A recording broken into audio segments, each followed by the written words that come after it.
मौत तो सबकी अटल है, लेकिन कुछ अपनी विरासत को अमर कर जाते हैं। यही किया था मनोहर पर्रिकर साहब ने। साल 2018 वो साल था जब एक और मनोहर पर्रिकर साहब का शरीर कैंसर की पीड़ा से टूट रहा था, लेकिन दूसरी तरफ आत्मा हिंदुस्तान की रक्षा के लिए जूझ रही थी। कैंसर जैसी गंभीर बीमारी से लड़ते हुए भी मनोहर पर्रिकर साहब ने अपने जीवन के अंतिम लेकिन सबसे शक्तिशाली हस्ताक्षर किए थे। वो हस्ताक्षर जो न सिर्फ आज भारत का मान बढ़ा रहे हैं, बल्कि दुश्मन से लाखों भारतीयों की जिंदगियों को भी बचा रहे हैं। कैंसर से लड़ते हुए मनोहर पर्रिकर साहब ने जो राफेल और जो S-400 खरीदा था, वही हिंदुस्तान और पाकिस्तान के युद्ध के बीच में मास्टर स्ट्रोक साबित हो रहा है। उसी ने भारतीय सेना को नई ताकत दी है, उसी ने दुश्मनों को सबक सिखाया है और उसी ने टर्की और चाइना के साथ खड़े पाकिस्तान को उसकी औकात दिखाकर भारत की इज्जत को विश्व पटल पर बुलंद किया है और लाखों भारतीयों की जिंदगी को बचा लिया है। सच कहा है किसी ने कि हर योद्धा जो है वो सरहद पर जाकर नहीं लड़ता, कुछ अपनी बुद्धि, संकल्प और बलिदान से राष्ट्र की ढाल बन जाते हैं। आज जब आसमान में दुश्मनों की साजिशें गूंजती हैं, तब भारत का आकाश अभेद रहता है, क्योंकि वहां पर मनोहर पर्रिकर साहब की दूरदर्शिता गूंजती है। आज भारत के गुरूर की वजह है मनोहर पर्रिकर साहब। एक ऐसा नाम है जो भारत की मिट्टी में रचा बसा है, हर देशभक्त के दिल में अमर है। चप्पल पहने सादगी की मिसाल, वो साधारण सा इंसान असाधारण कर्मों का प्रतीक था। उनकी दूरदृष्टि का असर था कि भारत को अपने जाने के बाद भी उन्होंने एक ऐसी ढाल दे दी जो आज भी हिंदुस्तान को बचा रही है, और भविष्य में भी दुनिया की कोई ताकत जब हिंदुस्तान की तरफ नजर उठाएगी तो उस ढाल को देखकर वो डर जाएगी। हालांकि हम चाहते हैं कि आप भी हमारी एक मदद करें, हमारे व्हाट्सएप चैनल से जुड़े। लिंक हमने डिस्क्रिप्शन में और कमेंट सेक्शन में पिन कर रखा है। आप जुड़ेंगे तो इससे हमारी ताकत बढ़ेगी और आप तक जल्दी हमारे वीडियोस पहुंचेंगे। जब S-400 आकाश में दुश्मन की साजिश को भस्म करता है, राफेल की गर्जना से जो शोर, जो डर दुश्मन के हृदय में मचता है, वैसा शोर उनके स्वभाव में नहीं था। उनके नाम में कोई तामझाम नहीं था। आदमी बहुत सिंपल थे। सौभाग्य से 2013 में हमारी भी उनसे मुलाकात हुई थी। हमने उनसे एक सवाल पूछा था कि सादगी क्या है, और बड़े आसान शब्दों में चप्पल शर्ट पहने मनोहर पर्रिकर साहब ने जवाब दिया था कि सादगी वो है जिसका प्रचार न किया जाए, जिसका प्रचार प्रसार किया जाता है उसे सादगी नहीं कहते। मनोहर पर्रिकर आप आसानी समझ सकते हैं कि किस तरह के व्यक्ति थे। स्वभाव में शोर नहीं, नाम में कोई तामझाम नहीं, लेकिन अब जब वो दुनिया में नहीं है तो हर भारतीय के दिल में वो सन्नाटा छोड़ गए। हालांकि पर्रिकर साहब भले चले गए, लेकिन मौत उनकी विरासत को नहीं ले जा पाई। आज भी उनकी विरासत जिंदा है, हर उस पल में जिंदा है जब भारत का आकाश अभेद रहता है, जब हमारा सिर गर्व से ऊंचा उठा रहता है। गोवा की हरी भरी वादियों से दिल्ली की सत्ता के गलियारों तक मनोहर पर्रिकर साहब ने सादगी और ईमानदारी से अपना रास्ता बनाया।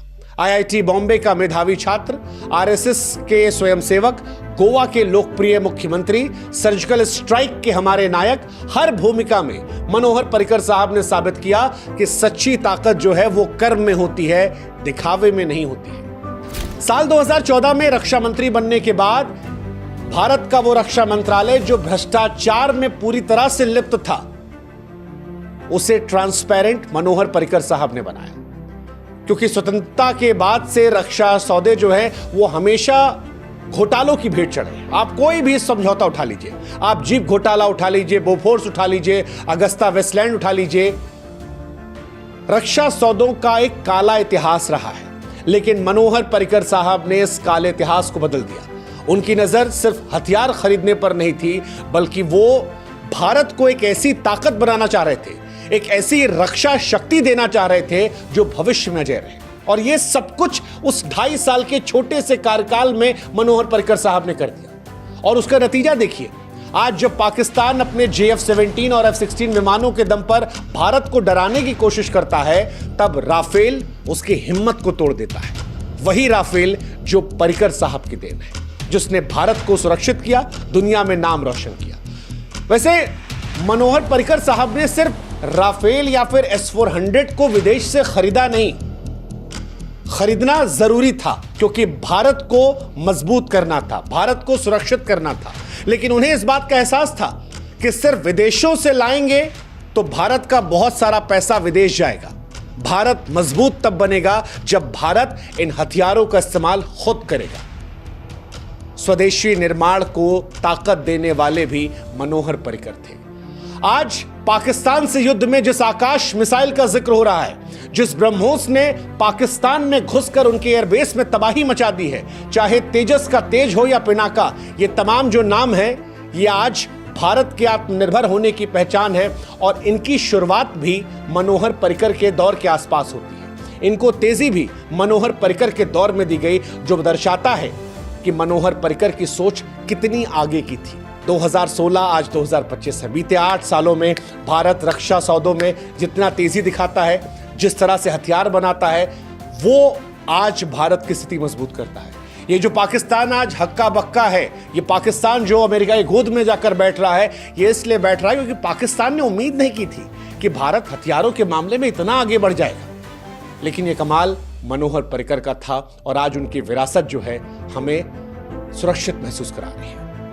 मनोहर पर्रिकर का नाम सुनते सीने में देशभक्ति का ज्वार उमड़ जाता है। जैसा हमने कहा कि गोवा की गलियों से लेकर दिल्ली के गलियारों तक हर शख्स को वो पसंद थे। शायद ही कोई आदमी हिंदुस्तान की सियासत में होगा जो मनोहर पर्रिकर को पसंद ना करता हो।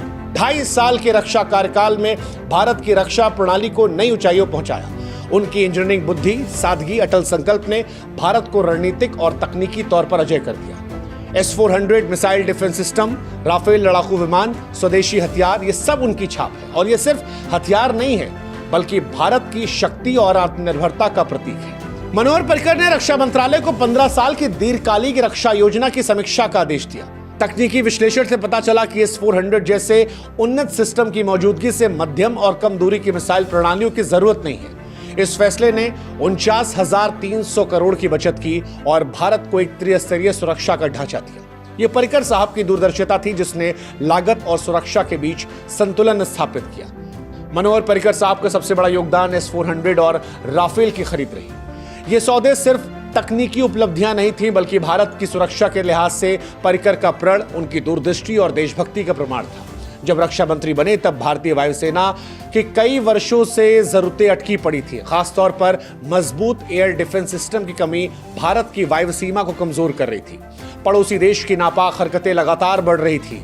पुरानी रक्षा प्रणालियां इन खतरों का मुकाबला करने में सक्षम नहीं थी और पर्रिकर साहब ने तब इस कमी को अपनी प्राथमिकता बना दिया। रक्षा मंत्रालय को आदेश दिया कि अगले 15 साल की रक्षा जरूरतों की समीक्षा की जाए और वहीं से S-400 की शुरुआत होती है। 2016 में गोवा में ब्रिक्स सम्मेलन के दौरान भारत और रूस ने S-400 की खरीद के लिए अंतर सरकारी समझौता किया था। 2018 में 5.43 बिलियन के औपचारिक सौदे के साथ अंतिम रूप दिया गया। अमेरिका इसके खिलाफ था। अमेरिका के कैटसा प्रतिबंधों का दबाव था, विपक्ष की तीखी आलोचनाएं थीं। इसके बावजूद तमाम बाधाओं को पार करके मनोहर पर्रिकर और मोदी सरकार ने सौदे को अंजाम पहुंचाया था और आज उसका नतीजा हम देख रहे हैं। सच कहते हैं कि सच्चा देशभक्त जो है वो जन्म नहीं लेता, वो कर्तव्य की अग्नि में तप कर बनता है। पर्रिकर साहब का ये कथन उनकी जिंदगी का सार है। उनकी सादगी, उनका संकल्प, उनकी देशभक्ति आज हर भारतीय के लिए प्रेरणा है। भले ही आज मनोहर पर्रिकर साहब हमारे बीच में नहीं है, लेकिन उनकी नीतियां, उनके फैसले, उनकी विरासत, सब कुछ आज गूंज रही है। जब S-400 दुश्मन के हमलों को नाकाम कर रहा है या राफेल आकाश में गर्जना कर रहा है, तब पर्रिकर साहब हमें याद आ रहे हैं। कहीं आसमान के उस पार मनोहर पर्रिकर आज शायद मुस्कुरा रहे होंगे, ये सोचकर कि उनके कर्म आज भी भारत की रक्षा कर रहे हैं। मनोहर पर्रिकर की विरासत हमें यह सिखाती है कि देशभक्ति शब्दों में नहीं बल्कि कर्मों में बसती है। आज DRDO स्वदेशी मिसाइल डिफेंस सिस्टम को विकसित कर रहा है, जो पर्रिकर के आत्मनिर्भर भारत के सपने को पूरा कर रहा है। मेक इन इंडिया की नींव जो है वो पर्रिकर के कार्यकाल में हुई थी और आज भारत उसकी अहमियत को समझ रहा है। S-400 की तैनाती ने दक्षिण एशिया में भारत को रणनीतिक बढ़त दी है। इसका असर आज इतना गहरा है कि चीन भी अपनी वायु रक्षा प्रणाली को उन्नत करने की अब योजनाएं बनाने लगा है। पर्रिकर साहब का सपना था कि भारत विदेशी हथियारों का मोहताज न रहे। मेक इन इंडिया जो है उसे बढ़ाया जाए और आज वो सपना पूरा है। आज आकाश से लेकर ब्रह्मोस तक भारत की रक्षा कर रहे हैं। तेजस, पिनाका, धनुष, तोप जैसे हथियार आज भारत की शान बने हैं। निजी क्षेत्र में रक्षा को उत्पादन को शामिल किया, जिससे लाखों नौकरियां भी पैदा हुई। भारत वैश्विक रक्षा निर्यात के रूप में भी उभरा। ये पर्रिकर की नीतियां थी जिन्होंने भारत को न केवल सुरक्षित किया बल्कि आर्थिक रूप से समृद्ध और आत्मसम्मान से भरपूर बनाया। पर्रिकर ने यह भी सिखाया कि वैश्विक दबाव में कभी झुकना नहीं चाहिए और देश हित में जो हो उसे कर रहना चाहिए। 2018 अमेरिका ने भारत पर बहुत सारी धमकियां दी थी, कैट्सा प्रतिबंधों की धमकियां दी थी, भारत पर डील रद्द करने का दबाव बनाया था, रूस से दूर हटने का दबाव बनाया था। लेकिन मनोहर पर्रिकर भारत की अहमियत को जानते थे, भारत के लिए क्या जरूरी है उसे समझते थे और उन्होंने साबित किया कि भारत की रणनीतियां जो हैं वो इंडिपेंडेंट हैं, वो दबाव में नहीं आएंगी। जीवन के अंतिम क्षणों में कैंसर से लड़ते हुए जब हड्डियां कमजोर थीं, तब मजबूत इरादों से ये डील की थी। वैसे पर्रिकर की पहचान एक सादगी पसंद व्यक्ति के तौर पर थी। मनोहर पर्रिकर को याद करने वाले कई लोग ये बताते हैं, कई सैनिक जो रक्षा मंत्री होते हुए मनोहर पर्रिकर के आसपास काम करते थे, वो अक्सर कहते हैं कि मनोहर पर्रिकर साहब सादगी से रहते थे, उनके साथ खाना खाते थे, उनकी समस्याएं सुनते थे, हौसला बढ़ाते थे। उनकी मानवीयता ने सैनिकों में नया जोश भरा था। एक बार एक सैनिक ने कहा कि पर्रिकर साहब मंत्री नहीं थे, परिवार के सदस्य थे। उनकी नीतियों ने सैनिकों को आधुनिक हथियार और बेहतर सुविधाएं दी थी, जिससे युद्ध के मैदान में उनका मनोबल आसमान को छूता था। पर्रिकर हालांकि जब गोवा के मुख्यमंत्री थे तब भी अक्सर लोग ये बातें करते थे। गोवा में कई बार मनोहर पर्रिकर साहब को स्कूटर पर चलते देखा गया। कई बार जब वो एयरपोर्ट जाते थे तो वो साधारण सी लाइन में लग जाया करते थे, जो ये बातें उन्हें खास बनाती हैं। और सबसे बड़ी बात कि इन बातों के लिए प्रचार प्रसार नहीं होता था, उनकी आंखों से लेजर लाइट नहीं निकलती थी, उनकी तस्वीरें सोशल मीडिया पर इस तरह से वायरल नहीं होती थी। पर्रिकर सादगी से जीने वाले एक साधारण व्यक्ति थे जो असाधारण फैसले लेने के लिए जाने गए, और यही उनकी विरासत है जो आज हिंदुस्तान को याद कराती है।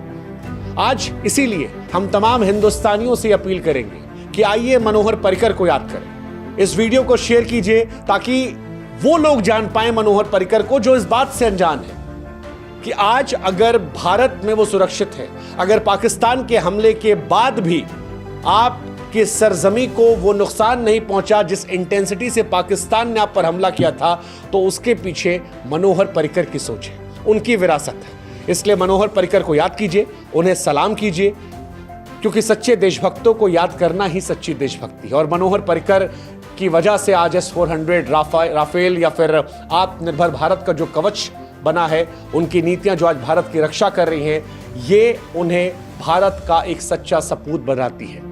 एक ऐसा सपूत जिसे इतिहास में पढ़ाया जाना चाहिए, एक ऐसा सपूत जिसके बारे में हम सभी को जानना चाहिए। इसलिए हम आज पर्रिकर साहब को नमन करते हैं। हम आपसे भी कहते हैं कि पर्रिकर साहब को नमन कीजिए। ये हिंदुस्तान पर्रिकर साहब को नमन करता है। पर्रिकर जी, आपके कर्म, आपकी ताकत, आपका संकल्प, आपकी प्रेरणा और आपकी विरासत आज हमारा गर्व है। जय हिंद, जय भारत, नमस्कार।